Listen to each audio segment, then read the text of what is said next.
అలా కాకుండా మీకు అక్కడక్కడ కూడా బ్లౌజ్ అనేది కుట్టిన తర్వాత కస్టమర్ ప్రతిసారి వచ్చి చేతుల దగ్గర టైట్ ఉంది, నాకు చంక దగ్గర టైట్ ఉంది, మనకి చెస్ట్ దగ్గర టైట్ ఉందని అంటూ ఉంటారు. అప్పుడు మీరు ఏం చేస్తారు, వెంటనే మీరు బ్లౌజ్ అనేది మొత్తం విప్పడమో లేకపోతే మళ్ళీ దాన్ని కట్ చేయడం నేను రాంగ్ చేశాను అని ఇబ్బంది పడుతూ ఉంటారు. అలా కాకుండా ఎక్కువగా మనకు వచ్చే సమస్య ఏంటి, దాన్ని మనం ఎలా పరిష్కరించాలి, చాలా ఈజీ టిప్స్తో నేను కొన్ని అనేవి చెప్తాను, చక్కగా చూసి నేర్చుకోండి. ఓకేనా? ఫస్ట్ మనం బ్లౌజ్ అనేది ఎక్కువగా మనకి టైట్ పట్టేది ఎక్కడంటే హ్యాండ్స్ అనమాట. హ్యాండ్స్ ఏం చేస్తూ ఉంటామంటే ఎక్కువ శాతం మనము బ్లౌజ్ తీసుకున్న దానికన్నా ఒకవేళ మనం బాడీ మెజర్మెంట్ తీసుకుంటే బాడీ మెజర్మెంట్ ప్రకారం మనం ఏం చేస్తాం, కుట్టేటప్పుడు కరెక్ట్గా బాడీ మెజర్మెంట్ ఎంత ఉందో అంత పెట్టేస్తాం. అలా పెట్టడం వల్ల ఏమవుతుందంటే మనకి లైనింగ్ మళ్ళీ ఒరిజినల్ అలా డబల్గా మనకి ఏమవుతుందంటే టైట్ పట్టేస్తుంది. అప్పుడు మనం ఏం చేయాలంటే బాడీ మెజర్మెంట్ తీసుకునేటప్పుడు కుట్టుకున్న తర్వాత మనం ఒక్కొక్క పాయింట్ అంటే ఒక పాయింట్ ఒక పావు ఇంచు కంటే కొంచెం తక్కువ మనం ఏం చేయాలంటే కింద నుంచి పైకి సైడ్ జాయింట్లు వేసేటప్పుడు లూజ్గా వేసుకోవాలి. ఎప్పుడైనా కూడా కస్టమర్కి కొంచెం లూజ్ ఉన్నా పర్వాలేదు కానీ టైట్ ఉండకూడదు అనమాట. బ్లౌజ్ టైట్ ఉండడం వల్ల మనం ఏంటంటే వాళ్ళని గంటలు నిలబెట్టి మనం అది ఇప్పుకుంటా మనం నిలబెట్టామనుకోండి ఇసిగిపోతారు అనమాట వాళ్ళు. అందువల్ల మనం కొంచెం లూజ్ ఉంటే జప్పున ఒక కుట్టు వేసేయచ్చు, అది 1 నిమిషం పని మనకి. అదే టైట్ అయితే మనం 4 కుట్లు ఇప్పాలంటే ఇబ్బంది అవుతుంది. అందువల్ల మనకేంటి అంటే ఎక్కువ శాతం మనం కొంచెంగా లూజుగా ఉండేటట్టుగానే కుట్టి ఇవ్వాలి కస్టమర్కి. తర్వాతకి వచ్చేసి ఇక్కడ టైట్ పట్టింది మనకి. ఇక్కడ టైట్ పట్టినప్పుడు మనం ఏం చేస్తూ ఉంటాము, ఎక్కువ శాతము అసలు ఇక్కడ టైట్ ఎందుకు పట్టింది అనేది మనకు ఆలోచన రావాలి. ఎందుకు పడుతుంది అంటే మనం బారు తీసుకున్న తర్వాత ఎక్కడైతే మనం బారు తీసుకున్నామో అక్కడ మనం లూజ్ తీసుకోకపోతే ఆ టైట్ అనేది పడుతూ ఉంటుంది బాడీ మెజర్మెంట్ ప్రకారం. అలా టైట్ పట్టినప్పుడు మనం ఒకవేళ ఇక్కడ మనం ఈ యొక్క చెయ్యి ఇక్కడ ఉంది, మనం ఇక్కడ లూజ్ తీసుకుంటే ఏమవుతుంది, లూజ్ అవుతుంది. ఒకవేళ దీన్ని ఇక్కడ తీసుకుంటే టైట్ అవుతుంది. మనం కరెక్ట్ కొలత అనేది మనం పొడవు తీసుకున్నప్పుడు ఆ యొక్క లూజ్ అనేది మనం ఎక్కడ తీసుకున్నాము అనేది ఒకటి మనం పాయింట్ గుర్తుపట్టుకొని ఆ లూజ్ దగ్గరే మనం తీసుకొని మనం వేసుకోవాలన్నమాట. అప్పుడు పర్ఫెక్ట్గా ఉంటుంది. అదే ఆది బ్లౌజ్ ఇచ్చారు, ఆది బ్లౌజ్ ఇచ్చినప్పుడు వాళ్ళ చెయ్యి ఇంత పొడుగు ఉంటే మనం ఇంత లూజ్ పెడితే సరిపోతుంది.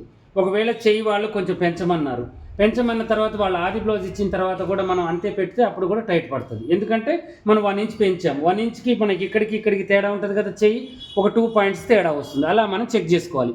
అలా కాకుండా కూడా మనం నార్మల్గా ఎప్పటిలాగానే కుడితే మనకు టైట్ పట్టింది అంటే మాత్రం ఎక్కువగా మనకు ఎక్కువ శాతం మనకు టైట్ పట్టేది ఎక్కడంటే ఇక్కడ అనమాట. ఈ 5 చోట్ల మనకి టైట్ అనేది పడుతూ ఉంటుంది. ఇది ఎందుకు అలా పడుతుంది అంటే ఒకటి వచ్చేసి కండ ఎక్కువగా ఉండడం వల్ల చెయ్యి ఇక్కడ లూజ్ తక్కువగా ఉంటుంది, ఇక్కడ ఎక్కువగా కొంతమంది కండ ఉంటుంది. అందువల్ల ఏమవుతుందంటే చెయ్యి టైట్ పట్టేస్తూ ఉంటుంది. అప్పుడు మనం ఏం చేయాలి, కస్టమర్కి ఇక్కడ కొలత తీసుకోవాలి, ఇక్కడ కొలత తీసుకోవాలి. అలాంటి వాళ్ళకి కొంతమందికి ఇక్కడ తక్కువ ఉంటుంది. ఇదే కుట్టు మనం ఏం చేస్తామంటే ఇలా వేయాల్సి వస్తూ ఉంటుంది ఒక్కొక్కసారి, ఎందుకంటే ఇక్కడ కండ ఉండదు వాళ్ళకి. అందువల్ల మనం ఏం చేయాలంటే ఇక్కడ కొలత కూడా మనకి ఇంపార్టెంట్, ఇది కూడా తీసుకోవాలి.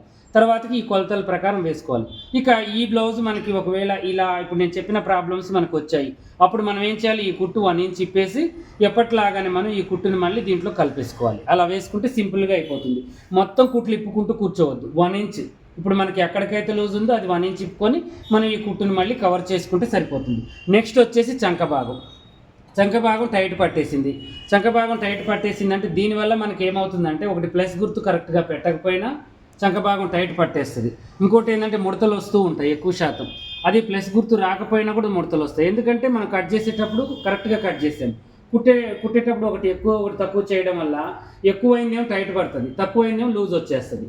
ఇక్కడ ఫిల్ట్ వస్తూ ఉంటుంది అనమాట. వెనక భాగంలో మనకేమవుతుంది, ఇక్కడ పట్టేసినట్టుగా ఉంటేనేమో మనం ప్లస్ గుర్తు కరెక్ట్గా కిందికో పైకో చేసామని అర్థం. ఒకవేళ లూజ్ చేసినా కూడా అదే ప్రాబ్లం ఉంటుంది. అందువల్ల మనం ఏం చేయాలంటే ప్లస్ గుర్తు కరెక్ట్గా వచ్చేటట్టుగా చూసుకోవాలి. మధ్యలో మనకి ప్లస్ గుర్తు అనేది వస్తుందా రావట్లేదా, ఒకవేళ రాకపోతే హ్యాండ్స్ ఎక్కించేటప్పుడు మనం ఎక్కులు తక్కువలు కట్ చేసి చూసుకొని మనం ఎక్కించాలన్నమాట. అలా చేసుకోవాలి. అది కూడా ఏంటి, చంక డౌన్ మనం చంక జాయింట్ వేసేటప్పుడే ఆ చిన్న ప్రాబ్లమ్స్ అనేవి వస్తూ ఉంటాయి. అదొకటి చూసుకుంటే సరిపోతుంది. నెక్స్ట్ వచ్చేసి మనకి ఈ చంక దగ్గర టైట్ పట్టింది అంటే మనం ఏం చేయాలంటే ఒక కుట్టు విప్పాలి. ఒక కుట్టు విప్పేసి అది కూడా ఎక్కడ ఇటు నుంచి ఇటు 2 ఇంచులు ఇటు నుంచి ఇటు 2 ఇంచులు ఇచ్చి విప్పిన తర్వాత ఇక్కడ నుంచి కవర్ చేసుకుంటూ రావాలి. ఇక్కడ కుట్టు కలపాలి, మళ్ళీ ఇక్కడ నుంచి ఓపెన్ చేయాలి. కొంతమందికి ఏంటి అంటే చంక ప్రాబ్లం అనేది ఎక్కువగా ఉంటుంది. చంక ఎక్కువగా ఉండడం వల్ల మనం కొలవకుండా అందాజుగా పెడితేనే ఆ ప్రాబ్లం వస్తుంది. అదే ఫస్టే కొలిసి మనం పెట్టామనుకోండి ఏ ప్రాబ్లం ఉండదు. తర్వాతకొచ్చేసి మిడిల్ చెస్ట్‌లో ఎక్కువగా టైట్ పడుతూ ఉంటుంది. ఈ మిడిల్ చెస్ట్ దగ్గర. ఈ మిడిల్ చెస్ట్ దగ్గర ఎందుకు పడుతుందంటే మనం ఊపర్ చెస్ట్ కొలత తీసుకొని ఊపర్ చెస్ట్ ప్రకారం పట్టినప్పుడు మిడిల్ చెస్ట్ ఎక్కువ ఉన్న వాళ్ళకి టైట్ పడుతూ ఉంటుంది. అప్పుడు మనం ఏం చేయాలి? ఊపర్ చెస్ట్ ప్రకారం కాకుండా మిడిల్ చెస్ట్ ప్రకారం కాకుండా ఈ రెండిట్లో ఏది ఎక్కువ ఉందో దాన్ని మనం చెస్ట్ దగ్గర ఆ కొలత పెట్టాలన్నమాట. ఒకవేళ ఎగ్జాంపుల్ చెప్తున్నాను, పైన 30 ఉంది, ఇక్కడికి వచ్చేసరికి 32 ఉంది. మనం ఇక్కడ 32 పెట్టాలి, అప్పుడే ఈ చెస్ట్ భాగం పట్టేది అనమాట. ఓకేనా? అదొకటి మనం గుర్తుంచుకోవాలి. ఒకవేళ పైన మరి ఇక్కడ లూజ్ వస్తుందేమో అన్నాయి అనుకుంటే అప్పుడు మనం కట్ చేసేటప్పుడు ఈ కొస కొంచెం తీసేసుకుంటే ఒక 1/4 ఇంచ్ మందం మనకి కవర్ అవుతుంది. ఆ మందం మనకి ఉక్సులు పట్టి కాజా పట్టి మలిచి మనం ఖర్చులు తీసేసి పైపింగ్ వేసేసరికి మనకు కవర్ అయిపోతుంది అనమాట. అలా చూసుకోవాలి. కానీ ఇక్కడ తగ్గించొద్దు. ఇక్కడ తగ్గించామనుకోండి ఇక్కడ సరిపోతుంది, కానీ ఇక్కడికి వచ్చేసేసరికి టైట్ పడుతుంది, మధ్య ఉక్స్ అనేది మనకి పట్టదు. అందువల్ల మనం ఈ రెండు కొలతలు తీసుకునేటప్పుడు ఏదైతే ఎక్కువ వచ్చిందో, మిడిల్ చెస్ట్ ఎక్కువ వచ్చినా చెస్ట్ దగ్గర అదే పెట్టాలి, ఊపర్ చెస్ట్ ఎక్కువ వచ్చినా కూడా చెస్ట్ దగ్గర అదే పెట్టాలి. మినిమం ఎవరికైనా 1 ఇంచ్ తేడా ఉంటుంది, 2 ఇంచెస్ తేడా ఉంటుంది. అలా కాకుండా 4 ఇంచుల తేడా ఉన్నా కూడా ఇలా చేసుకోవాలి. ఇలా చేసుకున్న తర్వాత మనం ఏం చేయాలంటే కట్ చేసుకోవాలన్నమాట. ఒకవేళ ఇప్పుడు వస్తే మనం ఏం చేయాలి అంటే ఈ టైట్ని మనం ఏం చేయాలంటే ఇప్పుడు ఎంతవరకు అయితే టైట్ వచ్చిందో అన్ని కుట్లు విప్పి ఈ మిడిల్ చెస్ట్ టైట్ వచ్చినప్పుడు మనం ఏం చేయాలంటే కింది భాగం కరెక్ట్గా పెట్టేసుకుని ఇలా మనం కుట్టు అనేది వేయాలి. చూడండి, ఈ కుట్టు అనేది వేయాలి. ఇలా వేసుకుంటే అప్పుడు మనం వేసిన మందం ముందు లూజ్ వచ్చేస్తుంది, అప్పుడు సరిపోతుంది. ఇలా కూడా కవర్ చేయొచ్చు. మనం మిస్టేక్ చేసాము, దాన్ని సరిదిద్దేది నేను ఎలా అనేది చెప్తున్నాను. ఓకేనా?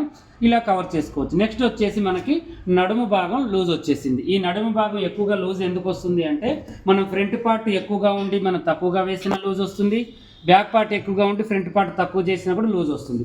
అది చూడడానికి కొలిస్తే మనకి 32 ఉంటే 32 ఉంటుంది, కానీ మనకేంటంటే బ్యాక్ పార్ట్ తక్కువ ఉండి మనకి ఫ్రంట్ పార్ట్ ఎక్కువగా ఉంది.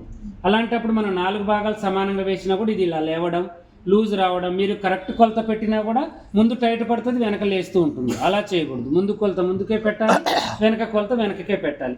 అది కూడా ఎలా పెట్టాలి అనుకుంటే ముందు కొలత ముందే ఇక్కడ నుంచి ఇలా కొలుచుకోవాలి, ఇక్కడ దాకా కొలుచుకొని కూడా మళ్ళీ వెనక కొలత వెనక మళ్ళీ ఇలా కొలుచుకోవాలి. అలా కొలుచుకున్నప్పుడు మనకి ఈజీగా దొరుకుతుంది అనమాట. వెనక ఎంత పెట్టాలి, ముందు ఎంత పెట్టాలి అనేది అలా చూసుకోవచ్చు. లేదు వాళ్ళు బాడీ మెజర్మెంట్ కాకుండా ఆది బ్లౌజ్ ఇచ్చారు, ఆది బ్లౌజ్ ఎలా అయితే ఉందో అలాగే ముందే కొలుచుకోవాలి, వెనకదే కొలుచుకొని పెట్టుకోవాలి. అలా కాకుండా మనం బాడీ మెజర్మెంట్స్ తీసుకున్నప్పుడు ఏ భాగానికి ఆ భాగం మధ్య సెంటర్లో కొలుచుకొని అప్పుడు మనం పెట్టేసుకోవాలన్నమాట. అలా మనం ఈ చిన్న మిస్టేక్స్ని సరి చేసుకుంటే ఇక ఎప్పుడైనా కూడా లైఫ్లో మీకు ఈ టైట్ అయిన బ్లౌజ్ని ఇన్నిసార్లు మనం విప్పి వేయకుండా ఈ చిన్న టిప్స్తో సెట్ చేసుకోవచ్చు అనమాట. అసలైతే ముందే మనం రాకుండా చేసుకోవాలి. అలా రాకుండా ఒకవేళ చేసిన తర్వాత కూడా క్లాత్ ప్రాబ్లమో స్టిచ్చింగ్ ప్రాబ్లమో మనం కట్ చేసి వేరే వాళ్ళకి ఇచ్చినప్పుడు వాళ్ళు ఏం చేస్తూ ఉంటారు, ఒక కుట్టు అటో ఇటో వేసి ఇస్తూ ఉంటారు పీస్ వర్క్ చేసేవాళ్ళు. అలాంటప్పుడు మనం ఏం చేయాలి అంటే ఈ చిన్న మిస్టేక్స్ని చూసుకొని సెట్ చేసుకోవాలి. ఇలాగే మీరు ఆన్లైన్ ఆఫ్లైన్ క్లాసులు జాయిన్ కావాలి అనుకుంటే నెక్స్ట్ మంత్ 5వ తారీఖు కల్లా మనకి బ్యాచ్ అనేది రెడీ అవుతుంది. క్లాసులు కూడా 5వ తారీఖు స్టార్ట్ చేస్తాను. ఈ లోపల ఎవరైనా వచ్చి ఆఫ్లైన్లో జాయిన్ కావాలి అనుకుంటే ఒకసారి హాస్టల్ విజిట్ చేయండి. హాస్టల్ ప్లస్ క్లాసులు కూడా చూడండి, చూసి వీళ్ళు ఏం నేర్చుకుంటున్నారో కూడా చూడండి. చూసి చక్కగా మీరు ఫీజు కట్టి స్లాట్ బుక్ చేసుకుని వెళ్ళండి. అలాగే ఆన్లైన్ బ్యాచ్ కూడా 25 మెంబర్స్ అయ్యారు. ఇంకా 5 మెంబర్స్కి వేకెన్సీ ఉంది. ఇంకా అది కూడా 5-6 రోజులు టైం ఉంది. ఈ రంజాన్ పండుగ వెళ్ళిన తర్వాత పెడతాను. మీరు ఎవరైనా ఇంట్రెస్ట్ ఉన్న వాళ్ళు ఆఫ్లైన్ కూడా మీరు ఆన్లైన్ కూడా జాయిన్ కావచ్చు. ఓకేనా?